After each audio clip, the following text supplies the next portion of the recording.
Hi everyone, from me, Brent Graham, and welcome to this Tour de France Stage 3 betting preview brought to you by goodforthegame.co.za.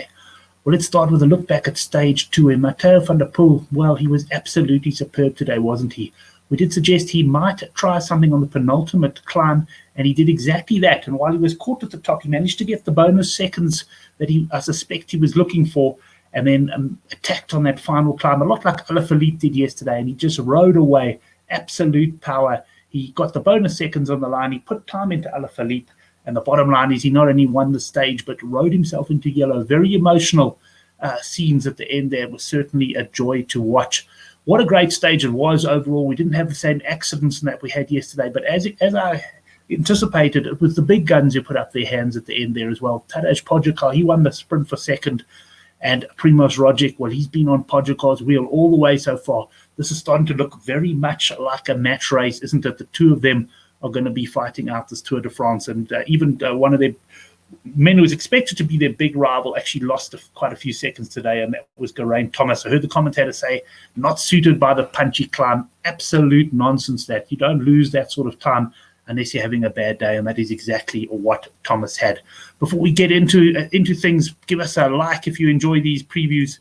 Hit us up with a like, and also subscribe to the channel. Every little bit helps. Thanks, everyone. We look forward to spending these 3 weeks with you on the Tour de France. Let's get into the action, though. And first of all, have a look at the classifications. Just the outright quickly. We've got Van der Poel. He's leading Alaphilippe by 8 seconds. And then you've got Pogacar at 13. Roglic at 14, and we go down from there. A couple of guys have lost a fair amount of time already. We'll have a look at the profile of the stage in a second, but I'm just going to go to some of the outright markets for now. And here we have the outright betting at Sunbet. We've got Pogacar, he's 5-4 favourite. Primož Roglic 7-5. They've also got top 3 betting here on the right-hand side you can get involved with. Geraint Thomas, he's gone out from 5-1 to 9-1. Carapaz, he's 11-1. He looked quite good on the first climbing of Amur de Bretagne today, but lost a bit of ground at the end there. He's 11-1. Alaphilippe's out to 16s, and you can get 25-1 and better the balance. Let's just have a look at some of the other jerseys while we're here. I just pop over there. Just going to move around the site a little bit here. We've got the general classification, which we've done. Mountain classification, there's been very little change. 8-1 Pogacar, 9-1 Martin Woods, 10-1. He looked pretty good today considering he crashed on Saturday. And Roglic at 11-1. Personally, I would have my money here on either Pogacar or Roglic, but nothing down yet. Points classification, well, this Monday stage should be a big one for this. Caleb Ewan's shown in the intermediate sprints that he's going for this, and he has a potential to pick up plenty of points on the likes of Peter Sagan this week. He's a 7-5 or 14-10 to win the green jersey. Sagan is 11-4. We've got Arnaud Demar, who we'll also see tomorrow what sort of legs he's got. He's at 7-2, and Michael Matthews, who's looked pretty decent so far, I must say, he's in there at 6-1. The team classification, as I mentioned in my stage 2 preview, I'll be looking to oppose Movistar, but I'm just not 100% sure how to do it.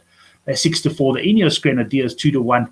Things haven't gone well for them at the start of this tour. Maybe they will, in fact, focus on the team jersey at some point. I'm certainly considering that they're there. And then we've got Bahrain in at 9-2. And Jumbo-Visma, well, they're not going to be bothered by the team classification at all, but they're currently at 10-1. The young rider classification, not worth mentioning. You've got Pogacar there at 2-13. And let's go on then to the profile of the stage 3 then. So we've got 182.9 kilometers.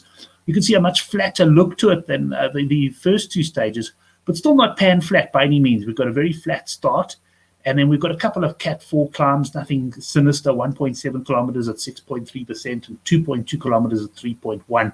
And then you'll notice here at the end, there are a few lumps and then a bit of a descent into the finish. I think we've got about 3 kilometers from the bottom of the descent. So it's not straightforward. And I was talking to Chris Sturdy from Good for the Game. He was thinking, could some of the breakaways even put the sprint teams under pressure? And well, there might be some late action, perhaps a late attack on one of these short rises close to the end.